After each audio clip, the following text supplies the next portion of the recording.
आज हम कांशीराम जी की याद करते हैं। उनका जो संघर्ष था, उनका जो विजन था, उनका जो हिंदुस्तान की राजनीति पर इफेक्ट था, उसको हम याद करते हैं और दिल से उनका धन्यवाद करते हैं।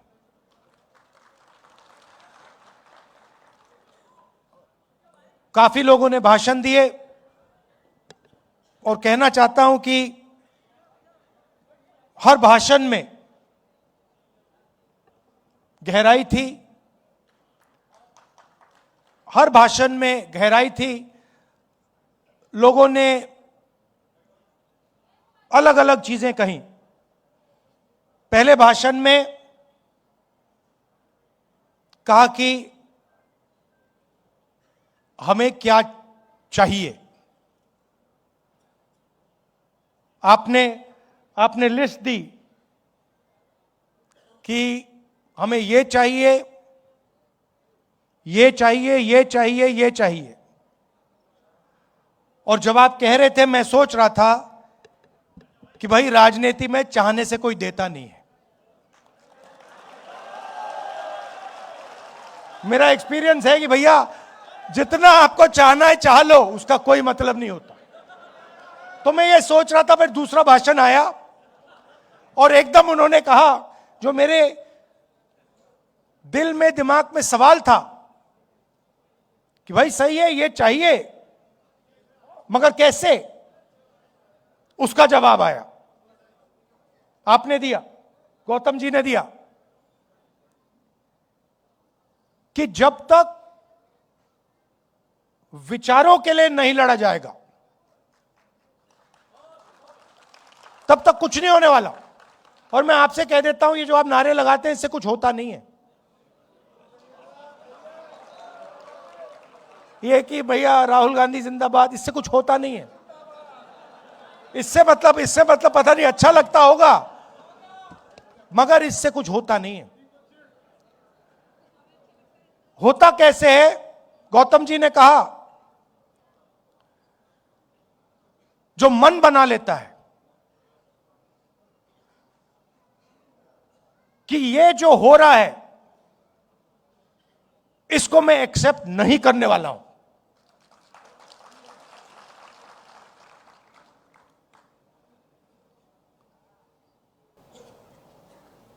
भाषण देने से पहले मैं सोच रहा था कि अंबेडकर जी शिक्षा की बात करते थे,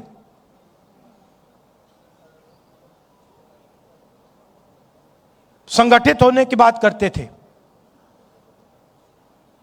और जब कांशीराम रात में उत्तर प्रदेश में घूमते थे, वो पेन लिए घूमते थे और वो कहते थे कि पेन होता है, लिखाई इस साइड से होती है, शाही इस साइड में होती है, निब इस साइड होता है, ऊपर से कवर लग जाता है 15% का, वो कहते थे। और वो ये भी कहते थे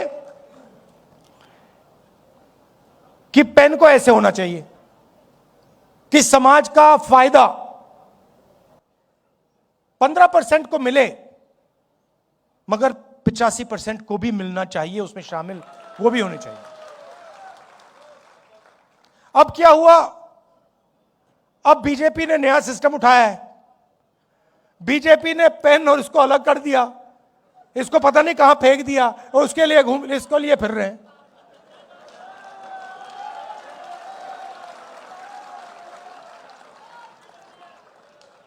मतलब जो पहले रास्ता था जिस पे हम चल रहे थे, और तेजी से चलना था, और उसमें कांग्रेस पार्टी की भी कमियां थी, इसीलिए कांशीराम जी सफल हुए। अगर कांग्रेस पार्टी अपना काम करती तो कांशीराम जी सक्सेस नहीं हो पाते। और मैंने किसी और से एक दिन कह दिया, पता नहीं सही कहा या गलत कहा, मगर अगर जवाहरलाल नेहरू जिंदा होते तो कांचीराम जी कांग्रेस के चीफ मिनिस्टर होते।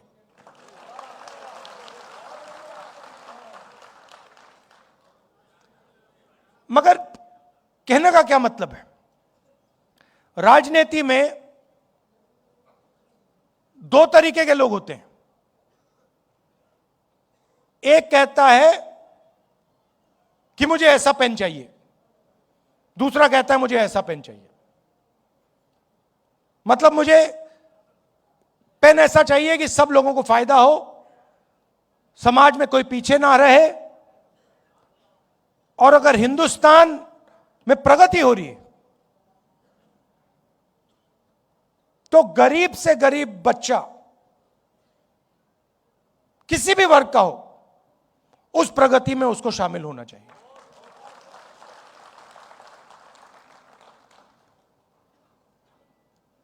अगर हम हिंदुस्तान को आज देखें, हमारी संस्थाएं को आप देखिए, किसको भी चुन लीजिए, जुडिशरी चुननी है उसको चुन लीजिए,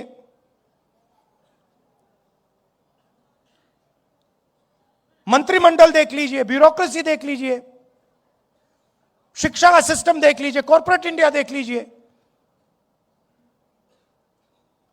किसी एक को चुन लीजिए और थोड़ी सी गहराई में आप जाएंगे तो आपको दिखेगा 85% उसमें कहीं है ही नहीं।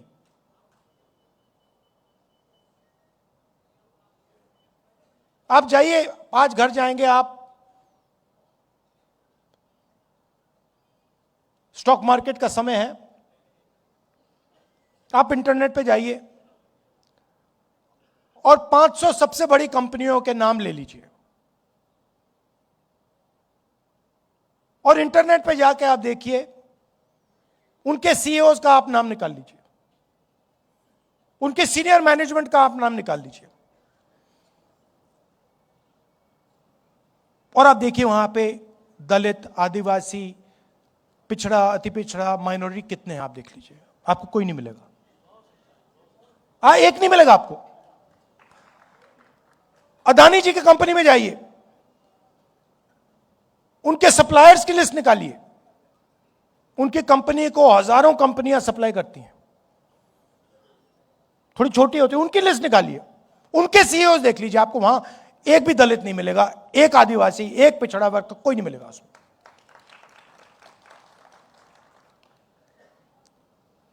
किसी भी प्राइवेट अस्पताल में चले जाइए, आपके परिवार के लोग बीमार होते हैं, अगली बार आप जाएंगे जरा नाम पढ़िए, अपोलो हॉस्पिटल में जाके नाम पढ़िए डॉक्टरों के, वहां पे आपको एक दलित नाम नहीं मिलेगा, एक पिछड़े वर्ग का नाम नहीं मिलेगा, एक आदिवासी नहीं मिलेगा। और कॉन्स्टिट्यूशन कहता है कि यह देश सबका है, वन मैन वन वोट, जितनी आबादी उतनी भागीदारी, कॉन्स्टिट्यूशन कहता है कि सारे के सारे लोग एक जैसे हैं, कोई कम नहीं है, सब समान है। अच्छा, मनरेगा की लिस्ट निकालिए, उसमें आपको 85% मिल जाएगा, भरा हुआ है वहां पे वो, आप निकालिए। मजदूरों की लिस्ट निकालिए, जिन लोगों ने ये हॉल बनाया, शानदार हॉल, चमकता हुआ हॉल जिसमें हम भाषण कर रहे हैं, उनकी लिस्ट निकालिए। 60% आपको पिछड़ा वर्ग, अति पिछड़ा वर्ग, दलित, आदिवासी, माइनॉरिटीज में मिलेंगे आपको।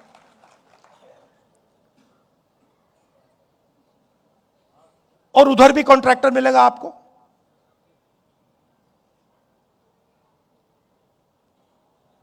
और यह स्थिति खराब होती जा रही है। अगर इंप्रूव हो रही थी तो अलग बात है।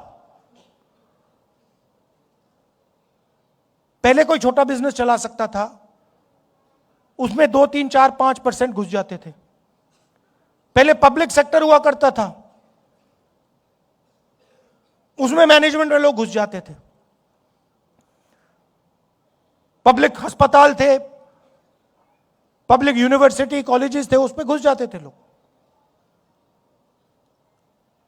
आपने इंटरव्यू की बात की, मैं गया था, दिल्ली यूनिवर्सिटी गया था। इंटरव्यू बच्चों को निकालने का तरीका है। आपकी जात क्या है भैया, आप इंटरव्यू में फेल, सीधी सी बात है। वो सब बोल रहे हैं। आरएसएस के संगठन की लिस्ट निकालिए, जो उनके प्रचारक लोग हैं, जो उनका सीनियर आरएसएस का जो सेंटर है, उसमें आपको एक ओबीसी नहीं मिलेगा, एक दलित नहीं मिलेगा, एक आदिवासी नहीं मिलेगा। तो लड़ाई बिल्कुल क्लियर है। एक तरफ 85% बैठे हैं और उनको कहा जा रहा है कि भैया ये देश आपका नहीं है। कहने के लिए हां, कहने के लिए हम कह देंगे कि भैया आप हिंदुस्तानी हो, मगर जब धन बांटने की बात आएगी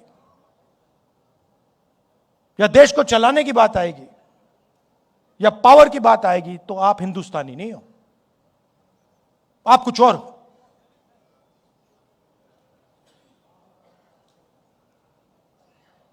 और यह संविधान के बिल्कुल खिलाफ है।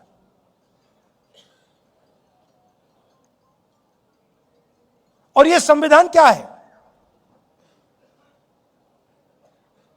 पहले मैं सोचता था कि एक किताब है जो आजादी के बाद लिखी गई।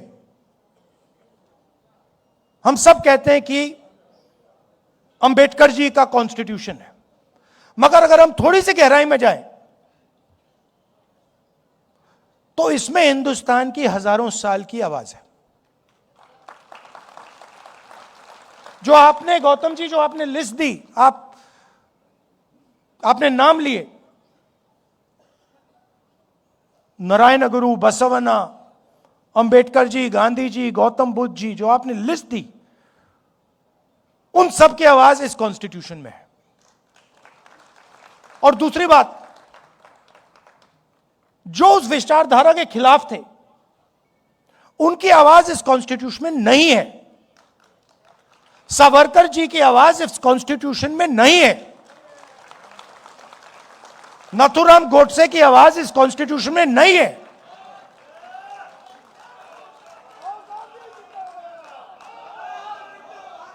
वो कुछ भी कह लें, नरेंद्र मोदी जी इस कॉन्स्टिट्यूशन की विचारधारा को नहीं मानते। और मैं आपको बताता हूं यह मैं किस बेसिस पे कह रहा हूं। आपने अंबेडकर जी की बात कही, कांशीराम जी की बात कही, और आपने कहा वो सूखी रोटी खाते थे, कहा आपने गौतम जी।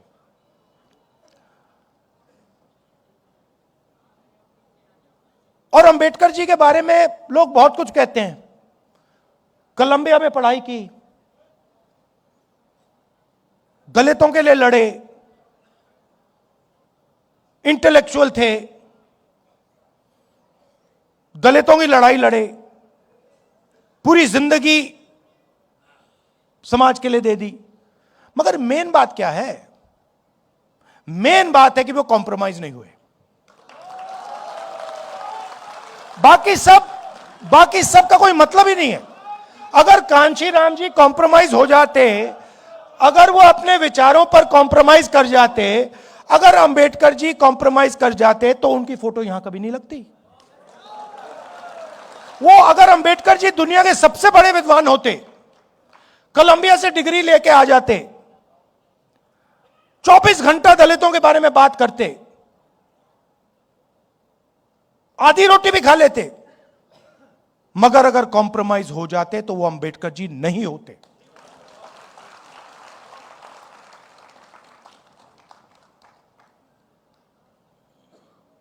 फर्क है अंबेडकर जी में, गांधी जी में, कांशीराम जी में और सावरकर में। बहुत बड़ा फर्क है। गांधी जी 10-15 साल जेल गए, कॉम्प्रोमाइज नहीं किया। अंबेडकर जी पूरी जिंदगी दे दी, कॉम्प्रोमाइज नहीं किया। कांशीराम जी ने क्या कॉम्प्रोमाइज किया किसी से? सवाल नहीं उठता, कर ही नहीं सकते। करना भी चाहते तब भी नहीं कर पाते हो, क्योंकि इतनी गहराई से बात उनके दिल में थी कि वो कर ही नहीं सकते।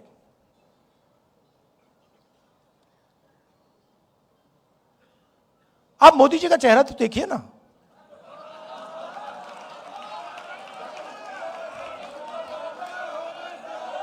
जरा देखिए। वो उनके संगठन की पुरानी आदत है, ये नई चीज नहीं है। अब मत सोचिए कि ये पहला एग्जाम्पल, पहला उदाहरण है। ये पहला उदाहरण नहीं है, इनका लाइनअप है, ये करते जाते हैं। आप देखिए, आप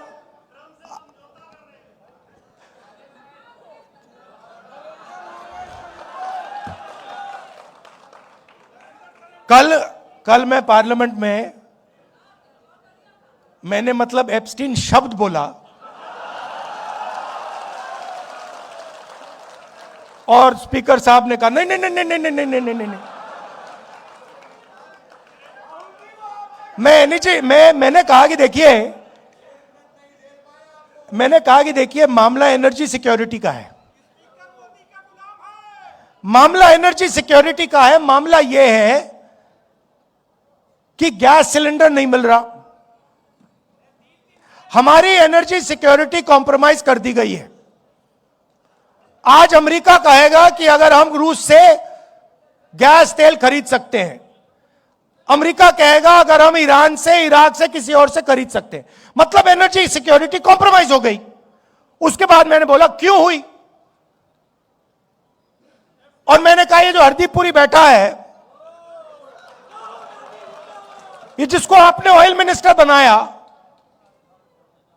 ब्यूरोक्रेसी से उठा के ऑयल मिनिस्टर बना दिया, ये पहला कॉम्प्रोमाइज है। इसका तो नाम उधर एप्स्टीन फाइल में है, तो उसका दोस्त है।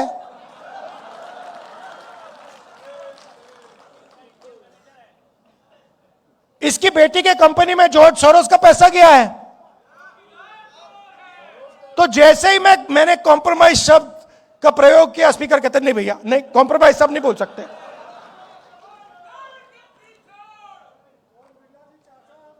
तो अब तो एक साइड एप्स्टीन है, दूसरी साइड अदानी जी। आपने बड़ी गहरी बात बोली, आपने बड़ी गहरी बात बोली। मैंने इसके बारे में कभी सोचा है। आपने बोला कि देखिए कांग्रेस पार्टी गरीब पार्टी है और कांग्रेस के जो बड़े बड़े नेता हैं वो अमीर हैं। नहीं, मगर आप बात समझिए, हम अमीर पार्टी होना ही नहीं चाहते हैं।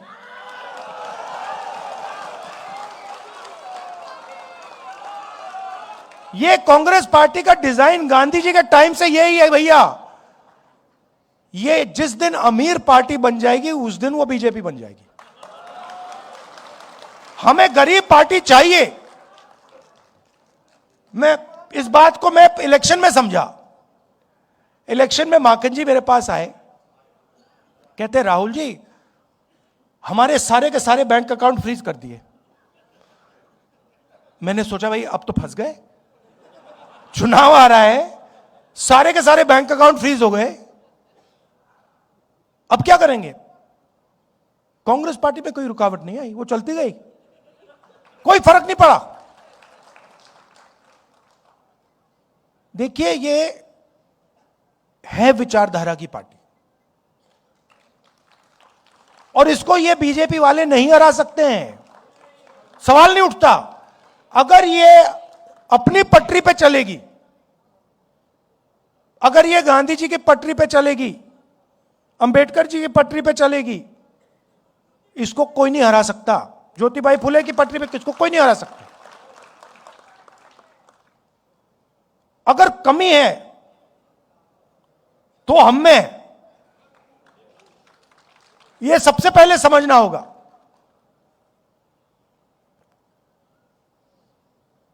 और अब हमने मन बना लिया है, कांग्रेस पार्टी ने मन बना लिया है कि जाति जनगणना होगा और दलितों को, पिछड़ों को, आदिवासियों को, अति पिछड़ों को, माइनॉरिटीज को हिंदुस्तान के पावर स्ट्रक्चर में जगह मिलेगी। और ये कुछ भी कह दे, कुछ भी कर दे, मैं इस बात को छोड़ने वाला नहीं हूं। और अब मामला बड़ा आसान हो गया है। मामला क्यों आसान हुआ? क्योंकि उनका जो आदमी है वो कॉम्प्रोमाइज है, उसको पकड़ लिया हमने। अभी आपको पता नहीं लग रहा, मगर हमने उसको पकड़ लिया है।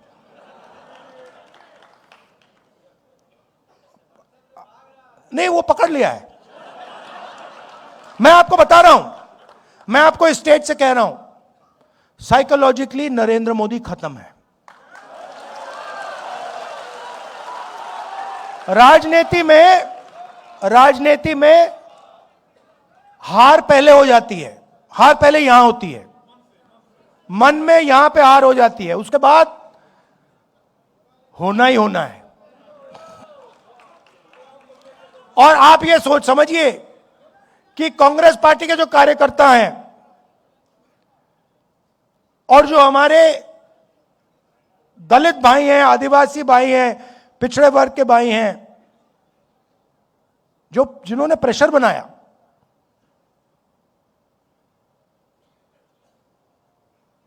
उन्होंने नरेंद्र मोदी को खत्म किया है।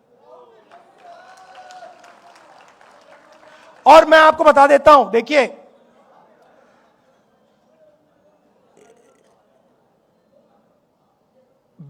जो आपने बोला ना, कांग्रेस पार्टी का जो धन है, कांग्रेस पार्टी गरीब पार्टी, बीजेपी अमीर पार्टी बन गई।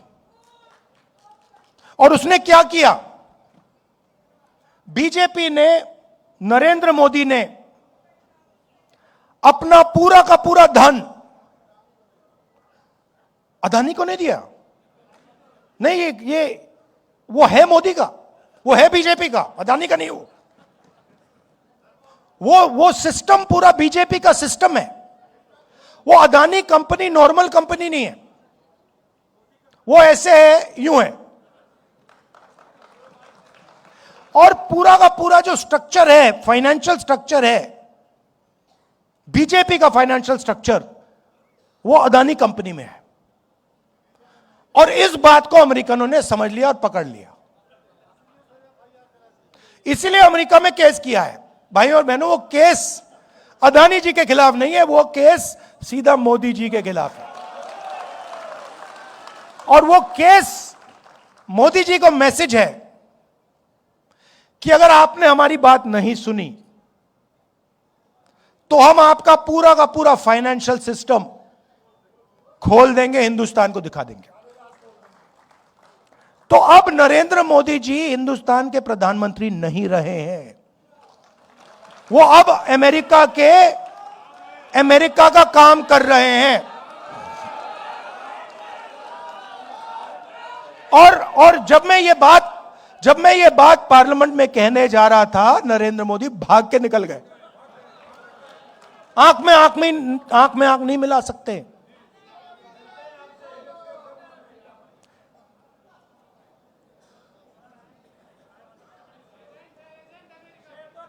नहीं, अब देखिए, अब आप कहोगे, देखो ये आप कैसे कह रहे हो? मैं बताता हूं आपको, हर चीज का मैं आपको सबूत दूंगा। हिंदुस्तान का कोई भी प्राइम मिनिस्टर कृषि का सिस्टम नहीं खोल सकता। बाकी दुनिया के जो किसान हैं, उनके लिए हिंदुस्तान का प्रधानमंत्री कभी नहीं खोल सकता है। नरेंद्र मोदी नहीं करना चाहता था, कैसे मालूम? क्योंकि मैं 4 महीने से पता लगा रहा था कि भैया ये जो अमेरिका की ट्रेड डील जो है ये रुकी क्यों है। अनऑफिशियली पूछ रहा था मैं, और हर बार जवाब आ रहा था, कृषि के मामले पे हम कॉम्प्रोमाइज नहीं करेंगे। मेरा भाषण हुआ, 1 घंटा रोका, फिर शुरू हुआ, फिर रोका, फिर शुरू हुआ, फिर रोका, फिर शुरू हुआ। उसके बाद में तकरीबन 6 बजे शाम को जैसे ही प्रधानमंत्री पार्लियामेंट से भाग के गए, उसके एकदम बाद प्रधानमंत्री ने ट्रंप को फोन किया। कैबिनेट से नहीं पूछा, ये हमारे कृषि मंत्री हैं, इनसे नहीं पूछा, गडकरी जी से नहीं पूछा, फॉरेन मिनिस्टर से नहीं पूछा, सीधा फोन लगाया और ट्रंप को कह दिया कि भैया मामला फिट है, डील साइन कर दूंगा। और ट्रंप ने ट्वीट कर दिया, जो काम 4 महीने के लिए रुका हुआ था, जो कॉम्प्रोमाइज आपने 4 महीने नहीं किया, वो आपने 15 मिनट में क्यों कर दिया? एप्स्टीन और अदानी और भी चीजें हैं जो मैं जानता हूं, मगर ये 2 हैं, ये 2 मेन चीजें, और फिर 2-3 और चीजें हैं। क्या दिया नरेंद्र मोदी ने? हिंदुस्तान का पूरा डेटा पकड़ा दिया। अगर अमेरिका को चाइना से मुकाबला करना है, चाइना के पास दुनिया का सबसे बड़ा डेटा का पैकेज है, नंबर 2 पे हिंदुस्तान का है। हिंदुस्तान के डेटा के बिना अमेरिका चाइना के सामने खड़ा नहीं हो सकता, सीधी बात है। नरेंद्र मोदी ने आप सबका डेटा, हिंदुस्तान की जनता का डेटा, सारा का सारा अमेरिका को दे दिया। हमारा डेटा अमेरिका कहीं भी रख सकता है, अमेरिका में रखना चाहता है अमेरिका में रख सकता है। 20 साल का टैक्स हॉलिडे दिया उनको, और हम अपने ही डेटा को चेक नहीं कर सकते। हम उनसे नहीं कह सकते कि भैया इस डेटा का ऐसे प्रयोग नहीं करोगे। गया, मानो सऊदी अरेबिया ने या रूस ने अपना पूरा का पूरा तेल अमेरिका को दे दिया। यह नरेंद्र मोदी ने किया। दूसरी बात, नरेंद्र मोदी जी ने कहा कि हर साल 9 लाख करोड़ रुपए का माल हम अमेरिका से खरीदेंगे। 9 लाख करोड़ रुपए का माल हम अमेरिका से खरीदेंगे। मैं आपसे पूछना चाहता हूं, अगर 9 लाख करोड़ रुपए का माल हम अमेरिका से खरीदेंगे तो हमारे बिजनेस क्या करेंगे? हमारे स्मॉल मीडियम बिजनेस क्या करेंगे? तो डेटा दिया, वायदा किया कि 9 लाख करोड़ रुपए का माल खरीदेंगे। कपास, सोया, फल, बादाम, अखरोट, दाल। अब अमेरिका के जो किसान हैं वो अपना यहां बेचेंगे। अमेरिका के खेत बड़े बड़े 500 एकड़, 1000 एकड़ की पूरी मैकेनाइज्ड। हमारे खेत 5 एकड़, 2 एकड़, 3 एकड़, यहां पे कोई मैकेनाइजेशन नहीं। सारा का सारा माल उनका अंदर आ जाएगा, खत्म कर देगा। और आखिरी बात जो गौतम जी ने कही, हमारी एनर्जी सिक्योरिटी। अभी आप देखना क्या होने वाला है यहां पे। ये स्टेट ऑफ हॉर्मुज जो बंद हुआ है, अभी आप देखना हिंदुस्तान में क्या होने वाला है। अभी तो शुरुआत हुई है। क्यों? क्योंकि नरेंद्र मोदी ने हिंदुस्तान की एनर्जी सिक्योरिटी अमेरिका को दे दी। अमेरिका को कह दिया कि भैया आप बताओ हमें कि हम कहां से तेल खरीदें, कहां से गैस खरीदें। आप चाहते हो कि रूस से ना खरीदें, नहीं खरीदेंगे। चाहते हो ईरान से ना खरीदें, नहीं खरीदेंगे। चाहते हो इराक से ना खरीदें, नहीं खरीदेंगे। आप बोलो। ये चीजें नरेंद्र मोदी ने दी। लिया क्या? कुछ नहीं। हमारा जितना पहले टैक्स था उससे ज्यादा हो गया। हिंदुस्तान को यूएस डील से कुछ नहीं मिला, 0। अमेरिका को सब कुछ दे दिया। क्यों? क्योंकि नरेंद्र मोदी एप्स्टीन के कारण, अदानी के कारण, अपने फाइनेंशियल स्ट्रक्चर के कारण कॉम्प्रोमाइज्ड हो गए हैं। नरेंद्र सरेंडर हो गया है। अब हमारे सामने बहुत बड़ा मौका है कि हम अब हिंदुस्तान को बदलने की राजनीति करें। सिर्फ इलेक्शन जीतने वाले नहीं, मगर हिंदुस्तान की जो गरीब जनता है, जो दलित हैं, आदिवासी हैं, पिछड़ा वर्ग है, माइनॉरिटी है, गरीब जनरल कास्ट के लोग हैं, उनको हिंदुस्तान में के पावर स्ट्रक्चर में शामिल करने की राजनीति।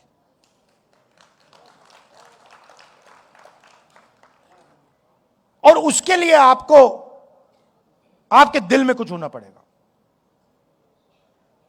नारों से नहीं होने वाला। अगर कांग्रेस पार्टी के पास उत्तर प्रदेश में 100 ऐसे लोग मिल गए, मुझे 101 नहीं चाहिए, अगर 100 लोग मिल गए जो कहते भैया हम मर जाएंगे मगर पीछे नहीं हटेंगे, हमारा काम हो जाएगा, खत्म हो जाएगा। मतलब यहां पे तो कितने लोग हैं? यहां पे 1000 लोग हैं। मैं तो छोड़ो, 1000 छोड़ो, मुझे बस ये 100 चाहिए जो कहे कि भैया हम मर जाएंगे मगर ये जो हमारा लक्ष्य है इसको हम नहीं छोड़ने वाले, काम हो जाएगा हमारा। आप सब आए, आपने इतनी एनर्जी दी, इतना प्यार दिया, इसके लिए दिल से आपका धन्यवाद करता हूं। और मैं आपको सिर्फ कहना चाहता हूं कि मेरे लिए अंबेडकर जी का संविधान, गांधी जी का संविधान, यह सबसे जरूरी चीज है और इसकी हम मरते दम तक इसकी हम रक्षा करेंगे। आप सबका बहुत बहुत धन्यवाद। न्याय योद्धा